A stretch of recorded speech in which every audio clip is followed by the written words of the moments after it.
آج کے اس درس میں 4 ضروری باتیں بیان کی جائیں گی۔ ایک تو یہ کہ وہ کون سے لوگ ہیں جن پر زکوٰۃ واجب ہوتی ہے۔ دوسری چیز ہے وہ کون سا مال ہے جس میں زکوٰۃ واجب ہوتی ہے۔ تیسری چیز ہے کہ زکوٰۃ ادا کرنے کے لیے کیا ضروری چیزیں ہیں کہ زکوٰۃ ادا ہوگی، اور وہ چیزیں نہ ہوں تو زکوٰۃ ادا ہی نہ ہوگی۔ اور چوتھی چیز کچھ ضروری مسائل ہیں جو زیادہ پیش آتے ہیں۔ تو سب سے پہلا موضوع ہے کہ وہ کون سے لوگ ہیں جن پر زکوٰۃ واجب ہوتی ہے۔ اس میں سب سے پہلے یہ ہے کہ وہ آدمی عقل مند ہونا چاہیے۔ عاقل پہ زکوٰۃ واجب ہوتی ہے۔ جو آدمی پاگل ہے، مجنون ہے، دیوانہ ہے، اس پر زکوٰۃ واجب نہیں ہے۔ اسی طریقے سے وہ آدمی جو پہلے تو درست تھا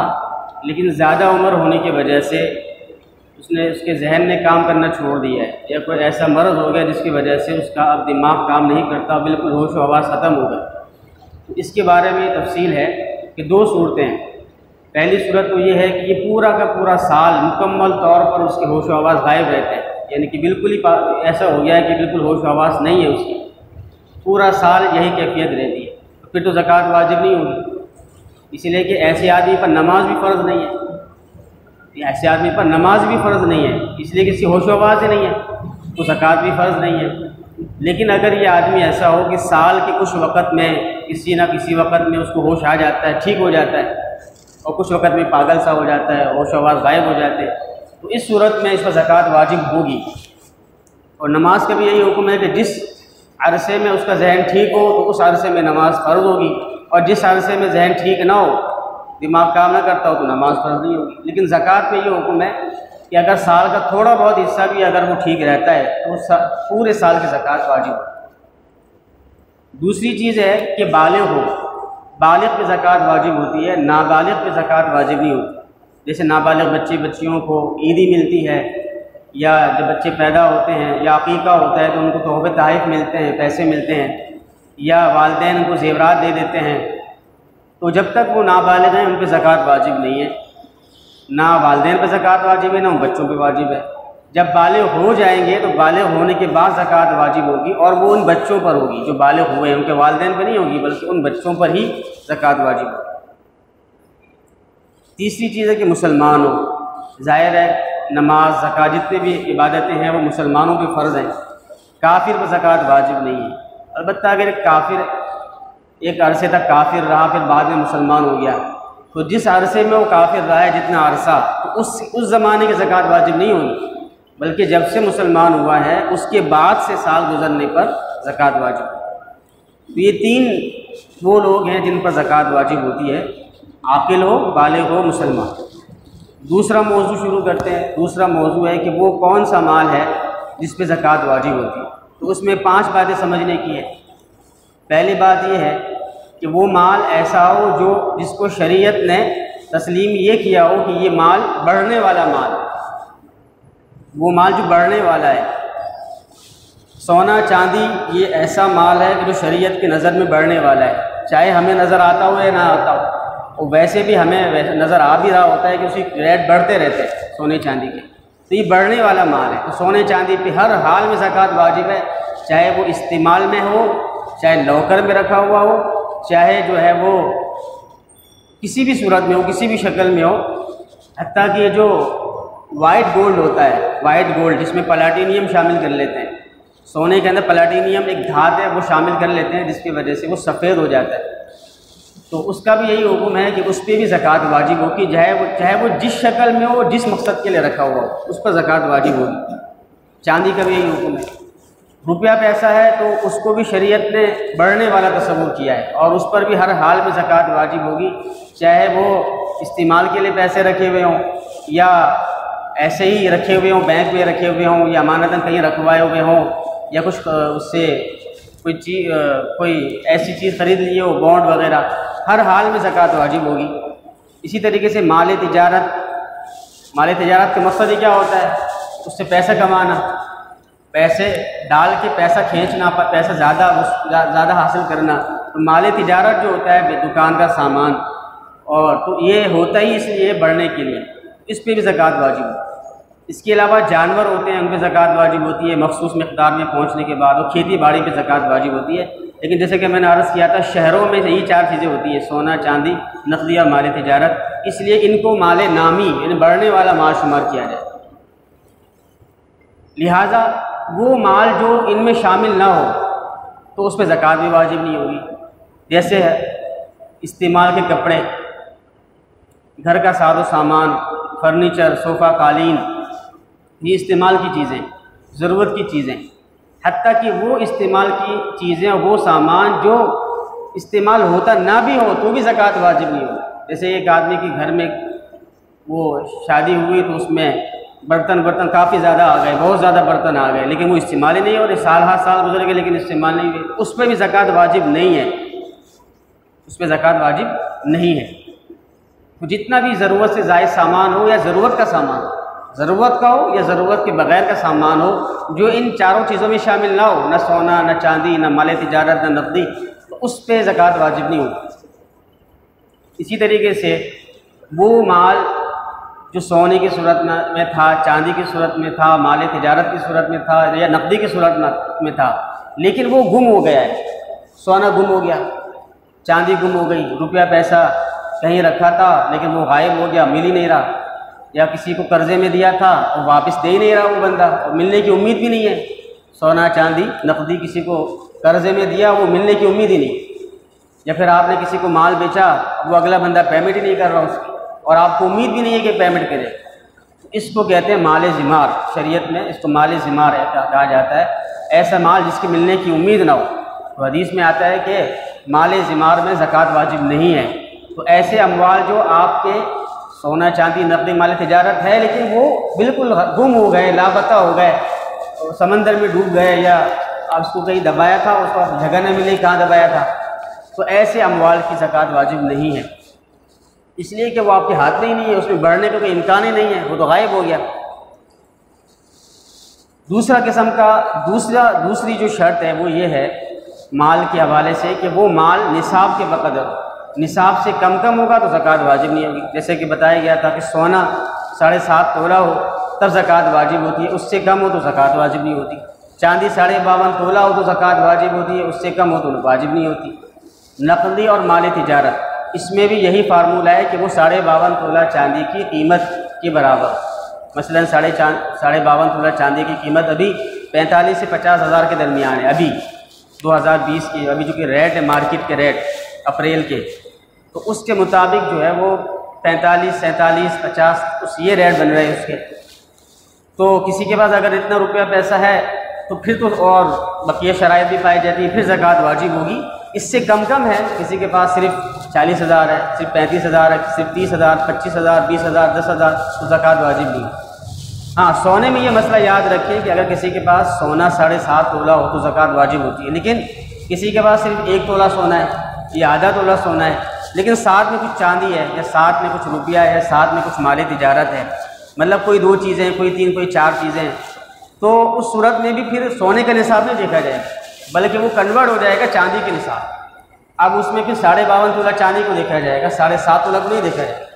چنانچہ آدھے تولہ کی قیمت تو ویسے ہی 50,000 روپے بنتی ہے۔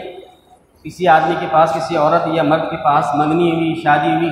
اور اس میں آدھا تولہ سونا ملا اور کچھ نقدی اس کے پاس رکھی ہوئی ہے،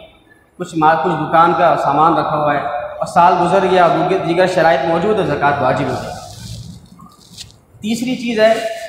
کہ یہ جو مال ہم نے گنوائے، سونا، چاندی، نقدی، مال تجارت اور نصاب کے بقدر بھی ہے،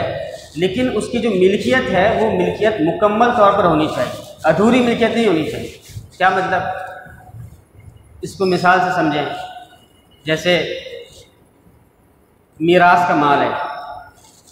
والد کا انتقال ہوا، انہوں نے کافی ساری نقدی چھوڑی، سونا چاندی چھوڑا اور پلاٹ وغیرہ چھوڑے، لیکن کوئی ایک وارث اس پر قبضہ کر بیٹھا ہے اور وہ دوسروں کو نہیں دے رہا، ان کا دوسروں کو ان کا حق نہیں دے رہا۔ یا مثلاً والدہ جو مرحوم کی بیوہ ہے وہ کہتی ہے کہ میں کسی کو نہیں دیتی حصہ، جب تک میں زندہ ہوں میرے پاس رہے گا اور کسی کو کوئی حصہ نہیں ملے گا۔ تو اب دیکھیں، یہ میراث میں تو سب کا حق ہے، تمام بیٹے بیٹیوں کا، لیکن وہ حق ابھی تک ملکیت میں آیا نہیں ہے۔ وراثت تو آ گئی ہے لیکن وراثت کا صرف حق آیا ہے، اس کی ملکیت نہیں آئی۔ تو ایسے مال میراث پر جو ورثاء کا حق بنتا ہے لیکن وہ کیونکہ ملکیت میں مکمل طور پر نہیں آیا تو اس پہ زکوٰۃ بھی واجب نہیں ہوگی۔ زکوٰۃ کب واجب ہوگی؟ جب وہ آپ کے ہاتھ میں آ جائے تب زکوٰۃ واجب۔ اب میراث کا مال ہاتھ میں آنے کی دو صورتیں ہوتی ہیں۔ ایک صورت تو یہ ہوتی ہے کہ وہ آپ کو ہاتھ میں دے دیا جائے، ہر ایک کو یہ جس کی جتنی رقم بنتی ہے وہ رقم ہاتھ میں دے دی، جس کا جتنا سونا چاندی بنتا ہے اس کو ہاتھ میں دے دیا، اور پلاٹ کا جتنا حصہ بنتا تھا اس کو دے دیا۔ ایک صورت تو یہ ہوتی ہے۔ دوسری صورت یہ ہوتی ہے کہ جب والدہ نے یہ کہا کہ میرے قبضے میں رہے گا اور میں نہیں دوں گی کسی کو، تو سب اولاد کہتی ہے کہ ٹھیک ہے ہم راضی ہیں، آپ کی اس فیصلے پر ہم راضی ہیں، خوش ہیں، آپ جس طرح چاہیں وہ کریں،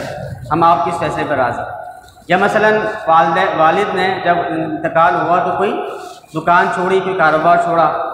اور وہ دکان میں جو مہارت ہے اس کام کی وہ ایک دو بیٹوں کو، بقیہ کو کوئی مہارت نہیں ہے اس کام کی، تو بقیہ اولاد نے کہا ان ایک دو بھائیوں سے کہ آپ ہی کاروبار سنبھالیں اور ہم راضی ہیں، آپ جس طریقے سے کریں گے ہمیں ہمارا حق جو بنتا ہے وہ ہمیں پہنچا دیجیے گا، ہمارا بھی حق ہے لیکن یہ کاروبار آپ چلائیں۔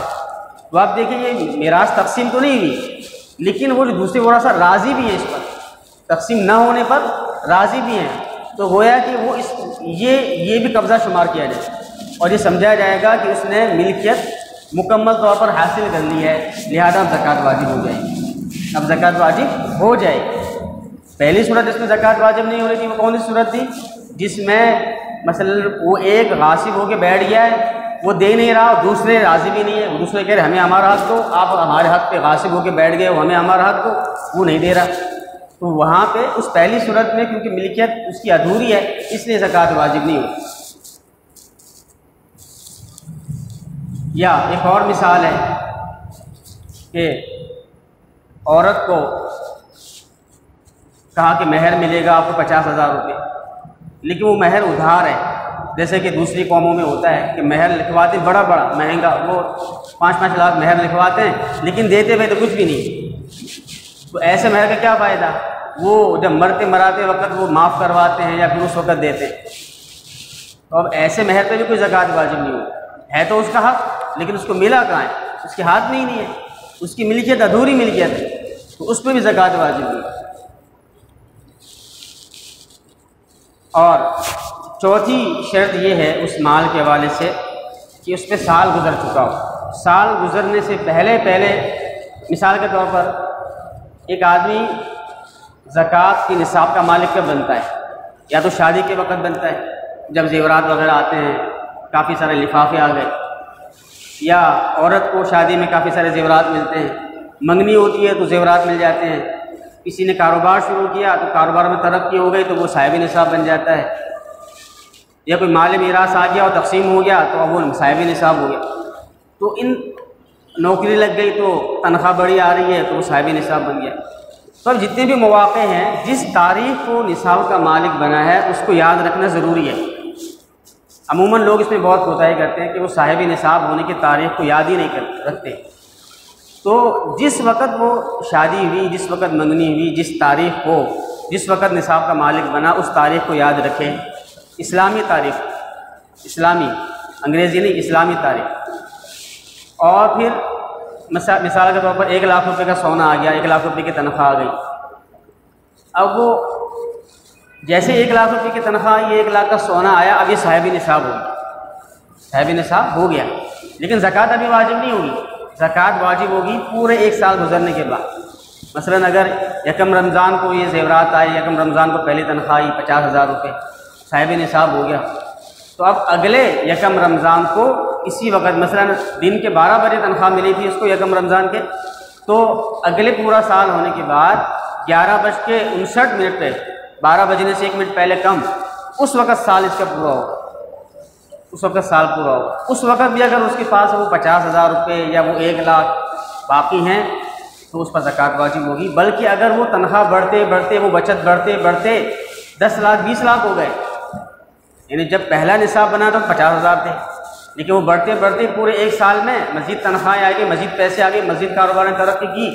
اور وہ 50 کے بجائے وہ جب سال پورا ہوا تو 5 لاکھ ہو گیا، 10 لاکھ ہو گیا، تو اب 10 لاکھ کی زکوٰۃ آئی،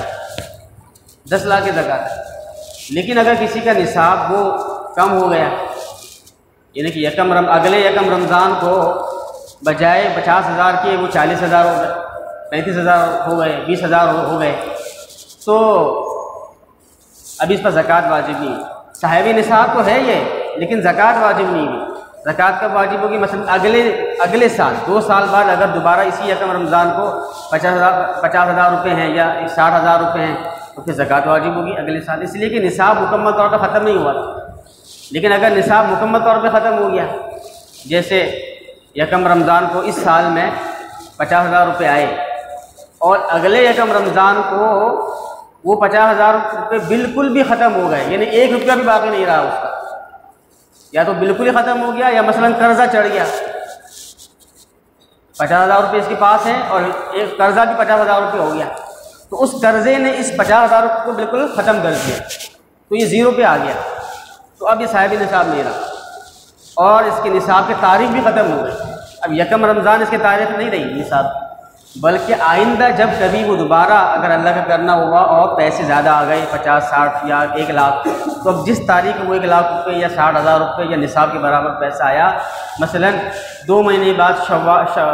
ذی القعدہ میں آ گیا یکم ذی القعدہ کو، تو اب وہ تاریخ اس کی نصاب کی پہلی تاریخ ہے۔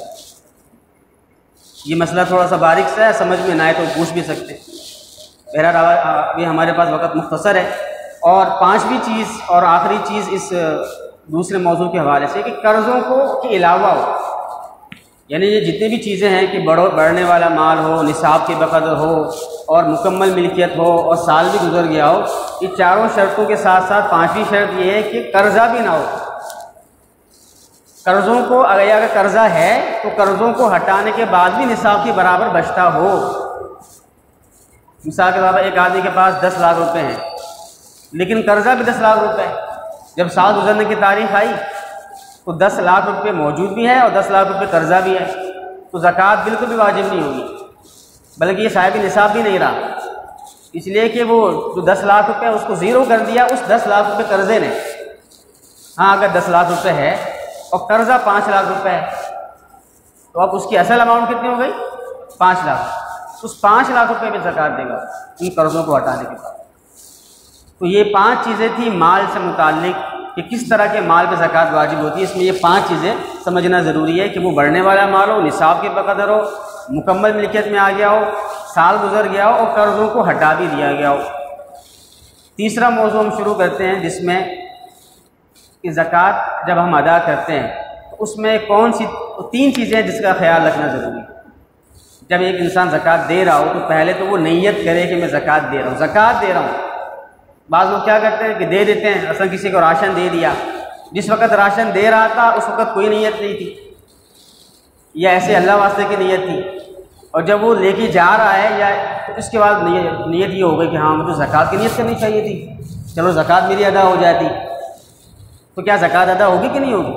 اس کا جواب یہ ہے کہ اگر تو وہ راشن یا وہ پیسہ ابھی تک اس غریب کے ہاتھ میں ہے، خرچ نہیں کیا اس نے، اس خرچ کرنے سے پہلے زکوٰۃ کی نیت کر لی تو زکوٰۃ ادا ہو جائے گی، نیت کافی ہو جائے گی۔ لیکن وہ خرچ کر چکا ہے تو اب وہ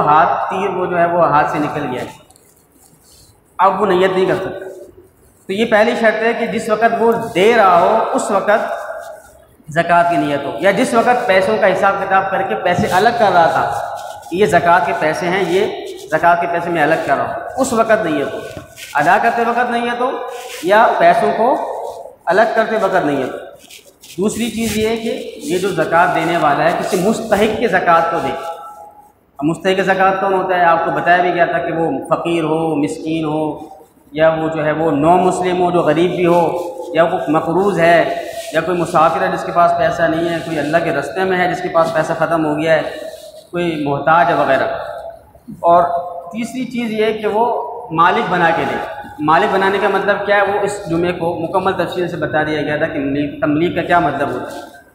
یہ 4 موضوعات ہو گئے، ہمارا چوتھا اور آخری موضوع ہم شروع کرتے ہیں جس میں پہلا اہم مسئلہ ہے کمیٹی، BC کی زکوٰۃ۔ BC کی زکوٰۃ کیسے واجب ہوتی ہے؟ اس کا آسان سا اس کو ذہن میں بٹھانے کے لیے سمجھ لیں کہ جو BC ہم جمع کرا دی، ہم نے جو جمع کرا دی اس کو یہ سمجھیں جیسے آپ نے بینک میں جمع کرا دیا پیسہ، جو جمع کرایا ہوا پیسہ بینک میں رکھا ہوا ہے وہ آپ کا پیسہ ہے، اس کی تو زکوٰۃ نکالنی ہے۔ تو اور وہ کسی کی اگر BC کھل گئی ہے، کسی کی BC کھل گئی ہے تو اس کا پھر حکم یہ ہے کہ جتنی BC بھری ہے اس نے وہ تو اس کا اپنا پیسہ، اور جو اس کے علاوہ زائد پیسہ ملا وہ اس کو قرضہ شمار کرے، وہ یہ سمجھے کہ قرضہ ہو گیا مجھ پر۔ جیسے مثال کے طور پر جس نے BC ڈالی تھی اس نے پہلی BC اٹھائی، 10 BC ہیں اور ایک BC 10,000 کی ہے، تو ایک BC کتنے کی ہوئی؟ 1 لاکھ کی۔ اس نے پہلی BC بھری 10,000 اور بقیہ 90,000 روپے آ گئے، اور اسی سال اسی مہینے میں اس کی زکوٰۃ کی تاریخ بھی آ گئی، اس کے پاس ہے 1 لاکھ روپے، اس کے علاوہ بھی چیزیں۔ تو اب کیا کرے گا؟ یہ سمجھے گا کہ میرے اس BC میں سے اصل پیسے 10,000 ہی ہے اور 90,000 روپے قرضہ ہے جس کو وہ مائنس کرے گا۔ مثال کے طور پر وہ زیورات بھی ہیں، اس کے پاس زیورات بھی ہیں، زیورات 1 لاکھ کا ہے اور BC کھل گئی، ٹوٹل 2 لاکھ روپے ہو گئے، لیکن اس ٹوٹل 2 لاکھ میں سے اس کی جو اصل اماؤنٹ ہے وہ 1,10,000 ہے اور 90,000 روپے قرضہ ہے۔ اس 1,10,000 میں سے 90,000 مائنس کیے تو وہ تو 20,000 روپے بچے، تو زکوٰۃ واجب نہیں ہے۔ یہ ایک صورت ہے۔ دوسری صورت یہ کہ مثلا اس کی BC کھلی آخر میں، جمع کراتا رہا، اس کی 10ویں BC کھلی آخر میں، تو اب دیکھیں اس کا کسی پہ کوئی قرضہ نہیں ہے، اس کو جو پیسے ملے 10 لاکھ تو اسی کے پیسے ملے، اس پر کسی کا کوئی قرضہ نہیں ہے۔ تو یہ جب جس مہینے BC کھلی اسی مہینے اس کی زکوٰۃ نکالنے کی تاریخ بھی ہے، تو اب کیا کرے گا؟ پوری 1 لاکھ کی زکوٰۃ ادا کرے گا، اس لیے کہ یہ 1 لاکھ اس کے اپنے پیسے ہیں، کوئی قرضہ ورضہ نہیں ہے۔ یہ BC کا مسئلہ تھا۔ دوسرا مسئلہ ہے مال حرام۔ اللہ معاف فرمائے، بعض لوگوں کے پاس سود کا پیسہ ہوتا ہے، رشوت کا پیسہ ہوتا ہے، بھتے کا پیسہ ہوتا ہے، یا اور کسی طرح کا مال حرام، بانڈ کھل گیا اس کا مال حرام آ گیا، انشورنس پالیسی کا پیسہ آ گیا، وہ بھی سارا مال حرام۔ تو مال حرام میں زکوٰۃ واجب نہیں ہوتی، بلکہ وہ تو سارا کا سارا اللہ کے راہ میں صدقہ کرنا ضروری ہوتا ہے۔ وہ جو جائز مال ہوتا ہے اس میں زکوٰۃ 2.5% واجب ہوتی ہے، جو مال حرام ہے وہ اس میں زکوٰۃ کہاں آئے گی؟ وہ تو سارا کا سارا اللہ کے راہ میں صدقہ کرنے کا مال ہے، 1 روپیہ بھی اپنی جیب میں نہیں رکھ سکتا۔ 100 کے 100%، 2.5% کے بجائے 100% مال اللہ کے راہ میں خرچ کرنا بغیر ثواب کی نیت کے یہ ضروری ہے۔ تیسرا مسئلہ ہے جو لوگ عموماً پوچھتے ہیں ایڈوانس زکوٰۃ دے دینا، جیسے آج کل لوگ راشن دے رہے ہیں تو ایڈوانس میں کچھ زیادہ بھی دے رہے ہیں، تو پوچھتے ہیں کہ ہم اگلے سال کی زکوٰۃ ابھی سے دے سکتے ہیں؟ مثلا زکوٰۃ بنتی ہے 50,000، اس نے 1 لاکھ روپے زکوٰۃ نکال لی اور نیت یہ کر لی کہ جو 50,000 ہے وہ اگلے سال کی نیت میں کر رہا ہوں، تو ایسا کر سکتا ہے، اس میں کوئی حرج نہیں ہے۔ بلکہ کسی بندے نے غلطی سے زکوٰۃ زیادہ نکال دی ہو، کسی بندے پر زکوٰۃ بنتی تھی مثلا 80,000، اس نے غلطی سے 1 لاکھ نکال دی، بعد میں حساب کتاب کرنے پہ پتہ چلا کہ 20,000 روپے زیادہ نکال دیے، تو اس صورت میں جو 20,000 روپے ہیں وہ اگلے سال کی مد میں کہہ سکتا ہے کہ ہاں وہ جو 20 میں نے دیے وہ اگلے سال کی میں اتنی کم زکوٰۃ دوں گا، ایسا کر سکتا ہے۔ ایک اور مسئلہ ہے، شادی پر جو زیور ملتا ہے اس میں اس زیور کی زکوٰۃ کون دے گا؟ شوہر دے گا، بیوی دے گی، ساس سسر دیں گے، کون دیں گے؟ اس کا حکم یہ ہے کہ اگر تو جیسے ہمارے ہاں ہوتا ہے کہ وہ زیور بخشش ہوتا ہے، عورت کو بخشش ہوتا ہے، تو اگر عورت کو گفٹ ہے، بخشش ہے، تو پھر تو ظاہر ہے وہ عورت ہی زکوٰۃ دے گی، اگر نصاب کے برابر ہے تو عورت ہی زکوٰۃ دے گی۔ وہ الگ بات ہے کہ عورتوں کے پاس پیسے نہیں ہوتے تو وہ شوہر کو کہتی ہے، شوہر زکوٰۃ دیتے ہیں، وہ شوہر کا احسان ہے، شوہر کا احسان ہے، ان کو احسان ماننا، اگرچہ نہیں مانتی لیکن احسان ماننا چاہیے کہ اس کا احسان۔ اور دوسری صورت یہ ہے کہ وہ جو سونا ملا ہے عورت کو، وہ سونا ہے شوہر کا، شوہر نے دیا ہے صرف استعمال کے لیے دیا، عورت کو عاریتاً دیا ہے، استعمال کے لیے دیا ہے، عورت کی ملکیت میں نہیں دیا۔ جیسے جو دوسرے قوموں والے ہوتے ہیں ان کے یہاں ہوتا ہے کہ وہ بری کا زیور ہوتے ہیں، زیور چڑھاتے ہیں، اور شوہر کی نیت یہ ہوتی ہے کہ ہم نے صرف استعمال کے لیے دیا، تو اس صورت میں وہ زیور شوہر کا ہے، شوہر ہی زکوٰۃ نکالے گا، بیوی زکوٰۃ نہیں نکالے گی، اور بیوی اس کے مالک بھی نہیں ہے۔ تیسری صورت بعض قوموں میں یہ ہوتی ہے کہ وہ زیور ساس یا سسر کا ہوتا ہے، نہ شوہر کا ہوتا ہے، نہ بیوی، نہ اس کی بہو کا ہوتا ہے، بلکہ وہ زیور ساس سسر نے دیا ہوتا ہے، وہ صرف استعمال کے لیے دیا ہوا ہوتا ہے، ملکیت میں نہیں دیا ہو، تو اس صورت میں کیونکہ ساس سسر کا وہ زیور ہے تو ساس سسر پہ ہی زکوٰۃ واجب ہوگی، نہ شوہر پہ واجب ہوگی نہ اس کی بیوی پہ واجب ہوگی۔ اسی طرح ایک اور مسئلہ ہے شیئرز پہ زکوٰۃ کا۔ شیئرز کی دو قسمیں ہوتی ہیں، ایک شیئرز وہ ہوتے ہیں جس کو اس نیت سے خریدا گیا ہوتا ہے کہ چلو اس کی ویلیو بڑھتی رہتی ہے تو میں 1000 شیئر خرید لیتا ہوں اور سال 2 سال 4 سال 10 سال بعد جب بچے کی شادی ہوگی اس وقت قیمت بہت بڑھ چکی ہوگی، اس وقت میں اس کو کیش کروا لوں۔ تو ایک یہ شیئرز ہوتے ہیں، اور ایک شیئرز وہ ہوتے ہیں جن کا کام ہی روزانہ کا یہ ہوتا ہے کہ اسٹاک مارکیٹ میں بیٹھ کے شیئرز ہی بیچتے رہتے ہیں 2 روپے پہ، بلکہ وہ 5 پیسہ بھی ملتے ہیں تو آگے بیچ دیتے ہیں، ان کا کام ہی یہ ہوتا ہے۔ تو دونوں کا حکم الگ الگ ہے۔ اگر تو وہ شیئر اس لیے خریدا ہے کہ جس کو ڈیویڈنڈ کہتے ہیں کہ کچھ سالوں بعد بیچوں گا، ابھی ایسے پڑا رہے پیسے محفوظ ہو جائیں، تو اس میں یہ حکم ہے کہ اس شیئرز کے پیچھے جس کمپنی کے شیئرز خریدے ہیں اس کمپنی کے وہ اثاثے جو قابل زکوٰۃ ہے، تو اس کے بقدر اس تناسب سے زکوٰۃ آئے گی، اور وہ اثاثے جو قابل زکوٰۃ نہیں ہے اس پہ اس تناسب سے زکوٰۃ بھی نہیں ہے۔ مثال کے طور پر ایک شیئر ہے 100 روپے کا، اور اس کمپنی کے اندر 60% ایسا سرمایہ ہے جو مال تجارت ہے، بیچنے کا سامان ہے، خام مال ہے، مٹیریل ہے، سیمنٹ ہے، بیچنے کی سیمنٹ ہے، تو 60 روپے پہ زکوٰۃ واجب ہے۔ اور 40% مشینری ہے تو مشینری پہ زکوٰۃ واجب نہیں ہوتی۔ تو ایک کمپنی جس کمپنی کے اس نے شیئرز خریدے ہیں اس میں سے 60% اس کا جو سامان ہے اس کمپنی کا وہ قابل زکوٰۃ ہے، اور 40% قابل زکوٰۃ نہیں ہے بلکہ وہ مشینری وغیرہ ہے۔ تو جب یہ زکوٰۃ دے گا تو 60% 60 روپے کی دے گا اور 40 روپے کی نہیں دے گا۔ یہ پہلی صورت کا حکم۔ اور دوسری صورت شیئرز کی جو وہ روزانہ کا کام ہے کہ روزانہ وہ 5 پیسے پہ بیچ یا جتنے بھی اس کو نفع ہو رہا فوراً بیچ دیتا ہے، تو اس میں وہ 100 کے 100 روپے، اگر 100 روپے کا شیئر خریدا ہے اور ابھی اس کی قیمت 102 روپے ہو گئی، 101 روپے ہو گئی، تو بس وہ 101 روپے پہ زکوٰۃ دے گا۔ اگر سال گزرنے کی تاریخ آ گئی تو پورے کے پورے شیئر پہ زکوٰۃ دے گا۔ اور ایک مسئلہ ہے مقروض کے، اگر کسی کو آپ نے قرضہ دیا ہوا ہے اور وہ قرضہ واپس نہیں کر سکتا، تو آپ کیا کرتے ہیں؟ لوگوں سے پیسے جمع کرتے ہیں زکوٰۃ کے، یا آپ اپنی زکوٰۃ تو اس کا میں یہاں اس مسئلے کو بتانے کا مقصد یہ ہے کہ کس طریقے سے اس غریب کی آپ مدد کر سکتے ہیں، آپ کی زکوٰۃ بھی ادا ہو جائے اور اس غریب کی مدد بھی ہو جائے۔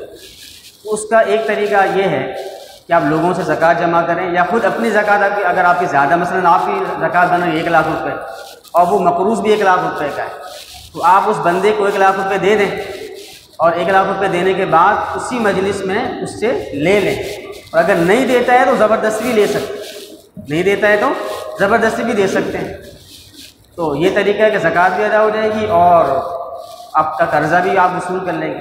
بعض اوقات وہ بندہ ایسا ہوتا ہے، بہت بہانے باز ہوتا ہے، وہ کہتا ہے کہ بھائی نہیں آپ نے مجھے دے دیا، میں نہیں دے رہا ہوں آپ، میں حالانکہ آپ سے چھین بھی سکتے ہیں، لیکن مثلاً آپ بہت شریف انسان ہیں کہ آپ چھین بھی نہیں رہے، آپ چاہتے ہیں کہ کوئی دوسرا کوئی تدبیر بتاؤ کہ ہم اسے لڑ تو نہیں سکتے لیکن پیسے ہمارے ہاتھ میں رہیں، تو اس کا بھی حل علماء نے لکھا ہے، اور وہ حل یہ لکھا ہے کہ وہ جو مقروض بندہ ہے اس سے ایک وکیل لے لیں، اس کا ایک وکیل بنا لیں، اس مقروض سے کہیں کہ یہ بندہ آپ کا وکیل ہے، یہ آپ کا وکیل ہے، کوئی بھی زکوٰۃ وغیرہ کا پیسہ آئے گا تو یہ آپ کی طرف سے قبضہ کرے گا، اور پھر قبضہ کرنے کے بعد یہ مجھے ادا کر دے گا، یعنی جو قرض خواہ ہے اس کو ادا کر دے گا۔ اس نے کہا کہ ہاں ٹھیک ہے اس طرح کر لوں، تو اب جیسے ہی زکوٰۃ آپ کی 1 لاکھ روپے آپ نے دی تو وہ اس مقروض کو نہ دیں بلکہ اس کا جو وکیل بنایا آپ نے اس وکیل کے ہاتھ میں دیں، پھر وہ وکیل آپ کو دے دیں۔ تو یہ طریقے سارے علماء نے لکھے ہیں۔ علامہ شامی رحمہ اللہ فرماتے ہیں کہ وحیلۃ الجواز ان یعطی مدیونہ الفقیر زکاتہ ثم یاخذها عن دینہ ولو امتنع المدیون مد یدہ واخذها۔ تو یہ علامہ شامی رحمہ اللہ نے باقاعدہ لکھا ہے، اور یہ دونوں باتیں علامہ شامی رحمہ اللہ نے فتاوی شامیہ میں لکھی۔ اور آخری مسئلہ ہے جو لوگ عموماً پوچھتے ہیں، جن لوگوں کا فلیٹوں کا اور بلڈنگ وغیرہ اور مکانات کو تعمیرات کر کے بیچنے کا کام ہے، وہ لوگ یہ مسئلہ پوچھتے ہیں اکثر کہ، اور جن لوگوں نے فلیٹ خریدے ہوتے ہیں، مکان خریدے ہوتے ہیں، تو وہ پوچھتے ہیں کہ بھائی ہم نے کچھ پیسے ادا کر دیے ہیں، کچھ باقی ہیں، تو اس پیسوں پہ زکوٰۃ ہے یا نہیں ہے، یا جو مکان خریدا ہے یا فلیٹ خریدا ہے اس پہ زکوٰۃ ہے کہ نہیں؟ تو اس کا جواب یہ ہے کہ دیکھیں، ایک ہوتا ہے بلڈر اور ایک ہی خریدار۔ تو پہلے ہم خریدار جو ہے اس کا مسئلہ سمجھ لیتے ہیں۔ خریدار نے ایک فلیٹ خریدا، تو فلیٹ اور مکان میں فرق ہوتا ہے۔ فلیٹ کو مینوفیکچرنگ کہتے ہیں، استثناء کہا جاتا ہے۔ تو اس میں جب خریدار نے قسطیں ادا کی، مثلاً وہ 50 لاکھ کا فلیٹ ہے، اس نے قسطیں بھر دی 10 لاکھ روپے، تو 10 لاکھ روپے جیسے ہی خریدار نے، مثلا میں نے فلیٹ خریدا ہے 50 لاکھ کا، 10 لاکھ روپے میں نے ادا کر دیے، تو میں نے جو 10 لاکھ روپے ادا کر دیے وہ میری ملکیت سے نکل کر اس بلڈر کی ملکیت میں چلے گئے، تو ان 10 لاکھ روپے کی زکوٰۃ میں نہیں دوں گا، اس لیے کہ وہ میرے ہاتھ میں کہاں ہے، وہ نکل گئے، میں نے دے دیا اگلے بندے کو، تو اس کی زکوٰۃ میں نہیں دوں گا۔ اور